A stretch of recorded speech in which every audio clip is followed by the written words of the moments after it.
మన విజయవాడలో ఉన్న భవానీ ఐలాండ్ కి వెళ్దాం. ఈ వీకెండ్ ఎక్కడికైనా అవుటింగ్ ప్లాన్ చేద్దామా అనే డిస్కషన్ వచ్చినప్పుడు నేను నా ఫ్రెండ్స్ కలిసి ఫైనల్ గా మేము డిసైడ్ అయింది భవానీ ఐలాండ్ కి వెళ్దామని. సో మాతో పాటు మీకు కూడా చూపించేస్తాను, వచ్చేయండి. సో ఇది భవానీ ఐలాండ్ కి బయట నుండి కనిపించే వ్యూ.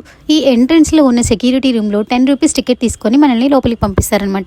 ఇంకా ఈ ఏరియా అంతా పార్కింగ్ కోసం. సో అలా మనం 10 రూపీస్ టికెట్ తీసుకొని లోపలికి వచ్చేసాక లోపలంతా పార్క్ లాంటి ఏరియా ఉంటుందన్నమాట. పీస్ఫుల్ గా హ్యాపీగా టైం స్పెండ్ చేయొచ్చు అక్కడ కూర్చొని. సారీ, ఆ ఏరియాని నేను క్యాప్చర్ చేయలేకపోయాను, నెక్స్ట్ టైం మీకు చూపిస్తాను. ఇంకా ఐలాండ్ లోనికి వెళ్ళాలంటే స్పీడ్ బోట్ అని, స్పెషల్ బోట్ అని, లగ్జరీ బోట్ అని, ఇలా డిఫరెంట్ బోట్స్ డిఫరెంట్ ప్రైజెస్ తో ఉంటాయి అనమాట. ఇవన్నీ వద్దు, మనం నార్మల్ బోట్ లో వెళ్దాం అనుకుంటే వీళ్ళు పర్ హెడ్ 120 రూపీస్ చార్జ్ చేస్తారు, డ్రాపింగ్ అండ్ పికపింగ్.